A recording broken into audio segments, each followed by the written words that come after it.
ya. Karena di situ memang ada kesenangan kita, yang di situ juga ada kekecewaan kita. Ya, kemudian apalagi yaitu harta benda yang tertumpuk. Kita ingin punya harta banyak. Ya, kita menginginkan yang banyak. Itu jadi kesenangan, tapi nggak punya duit jadi kekecewaan. Ya kan, dalam bentuk emas dan perak. Kemudian kuda pilihan, kalau dalam ini ada kendaraan.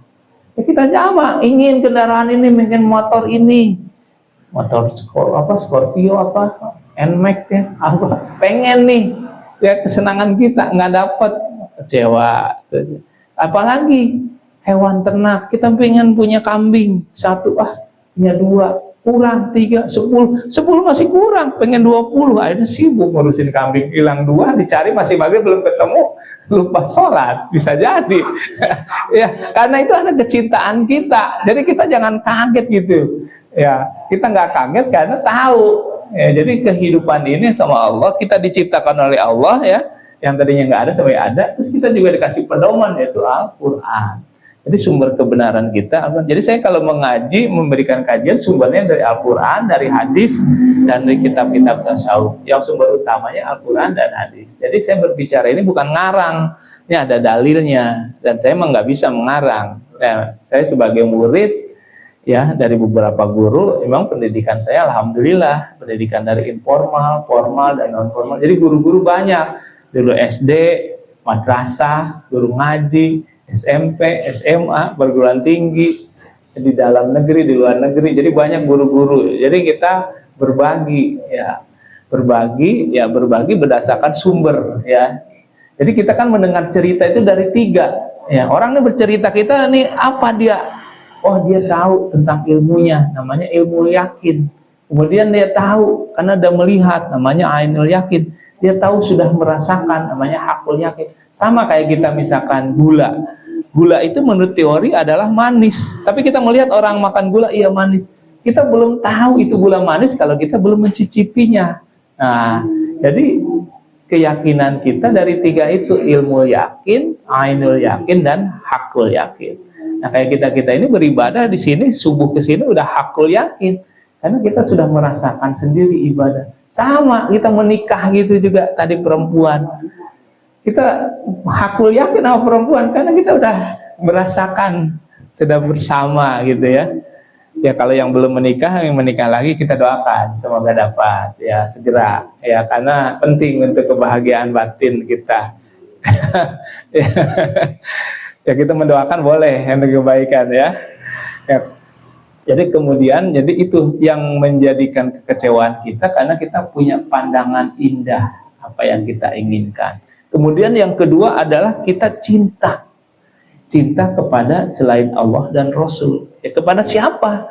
Di dalam surat At-Taubah ayat 24, katakanlah jika bapak-bapakmu, anak-anakmu, saudara-saudaramu, istri-istrimu, keluargamu, harta kekayaan yang kamu usahakan, perdagangan yang kamu khawatirkan kerugiannya, dan rumah-rumah tempat tinggal yang kamu sukai lebih kamu cintai pada Allah dan Rasulnya serta berjihad di jalannya, maka tunggulah sampai Allah memberikan keputusannya.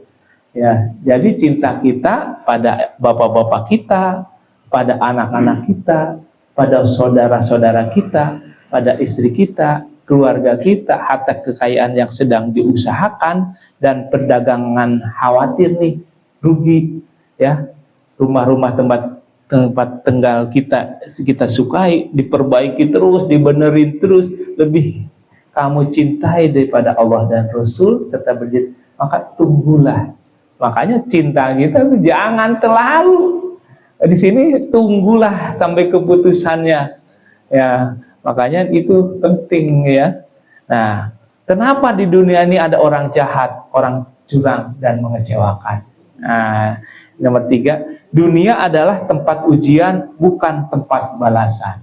Jadi di dunia ini tempat ujian, bukan tempat balasan. Balasannya nanti kita mati, dihidupkan kembali, yaitu balasan. Nah sekarang ini ujian, semua ujian, dikasih sulit ujian, dikasih senang ujian, ya, dikasih taat juga ujian, ya. Bagi lo taat, wah merasa diri orang rajin ibadah, kadang-kadang menyepelekan yang lain. Nah, itu ujian. Jadi dunia ini tempat ujian, sedangkan di akhirat nanti balasan. Jadi dunia ini bukan tempat balasan. Jadi kalau kita berbuat baik dengan niat lillahi ta'ala, ya, karena Allah, ya, kita harusnya idealnya menurut kita berbuat baik dapat sanjungan, tahu-tahu dapat kecewa. Dan memang ini bukan balasan, ujian. Ya. Kemudian di sini saya sampaikan bahwa Allah tidak menciptakan semua orang menjadi baik agar sabar dan pemaaf naik derajatnya. Jadi kita itu akan menjadi baik dengan sabar dan pemaaf supaya naik derajat kita. Nah, sekarang apa yang kita cintai, ya, itu biasanya akan membuat diri kita kecewa. Nah, apakah kamu mengira bahwa kamu akan masuk surga padahal kamu belum nyata bagi orang-orang yang berjihad di antara kamu dan belum nyata orang-orang yang sabar? Maka ketika ada orang yang menyakiti, jangan buru-buru membalas, karena disinilah kita diuji apakah kita termasuk ahli surga atau bukan.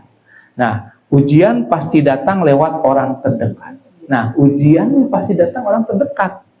Kita lebih sering disakiti oleh orang yang kita percayai.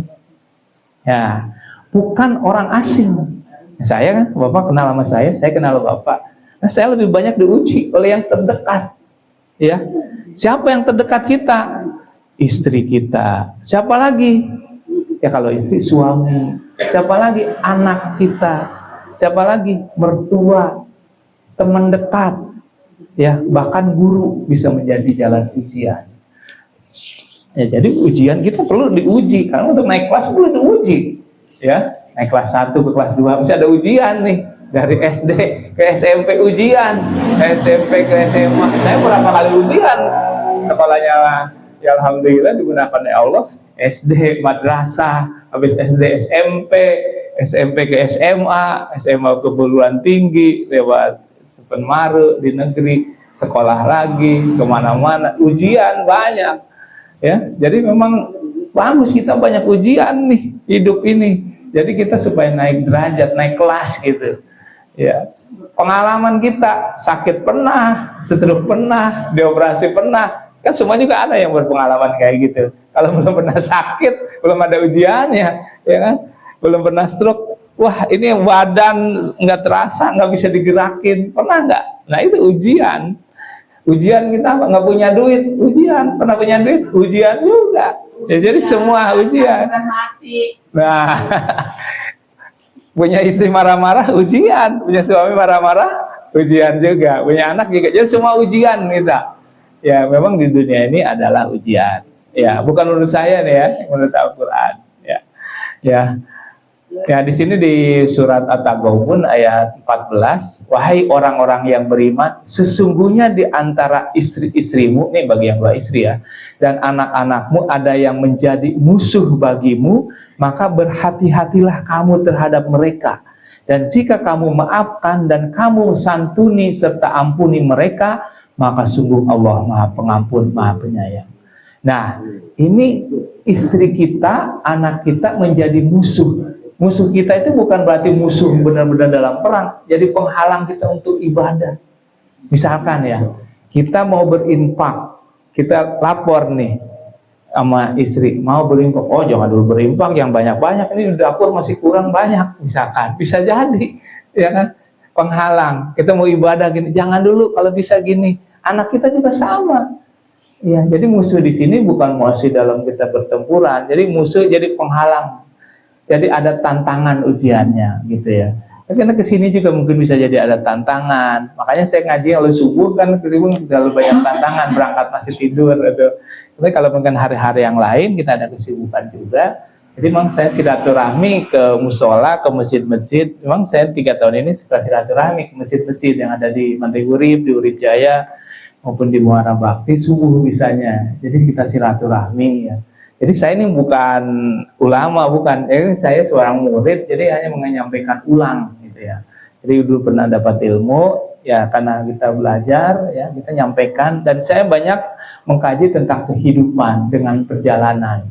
Ya, jadi yang saya kaji memang tentang muhasabah, introspeksi diri, tafakur, ilmu fikih, ilmu tasyawuf dan ilmu ikhlas. Penting kita belajar ilmu ikhlas ya, dengan sumber dari Al-Quran. Ya, apa kekuatan kita nih memaafkan dan dampak bagi kesehatan? Penting nggak kita nih memaafkan, itu dampaknya apa buat kesehatan kita? Nah, dari pengalaman pribadi saya, penting memaafkan orang lain itu penting, berdampak. Kita kalau udah bisa memaafkan, tidur jadinya kita kesal terus, kita maafin, tidur bisa lebih enak. Kesehatan juga sama. Ini ada dalilnya nih ya, di dalam Asy-Syura ayat 40. Dan balasan suatu kejahatan adalah kejahatan yang setimpal. Tetapi barang siapa memaafkan dan berbuat baik kepada orang yang berbuat jahat, maka pahalanya dari Allah. Sungguh dia tidak menyukai orang-orang zalim. Nah, ini ada 4 orang nih karakter ya. Kalau kita dijahati ada 4. Yang pertama, kita dijahati, kita ingin balas dengan kejahatan yang sama. Kalau misalkan dia 50.000, kita ambil 50.000 sama. Yang pertama. Yang kedua, ada orang yang memaafkan. Kita dijahatin, udah maafin. Tapi nggak mau berbuat baik kembali. Udah gue maafin. Berbuat baik lagi, nggak ogah berbuat baik lagi, ogah. Kan kita dijahati orang, dikecewain, maafin bisa, tapi berbuat baik nggak bisa. Ya, ada yang ketiga, kita dijahati. Ya, maksudnya orang itu dijahati, tapi dibalas kejahatan lebih zolim, lebih keras jahatnya, ya kan? Kalau misalkan dia ambil uang 50.000, kita ambil lagi 50.000, dompetnya kita rusakin, kan lebih zolim. Jadi kan kalau kita membalas itu biasanya lebih zolim.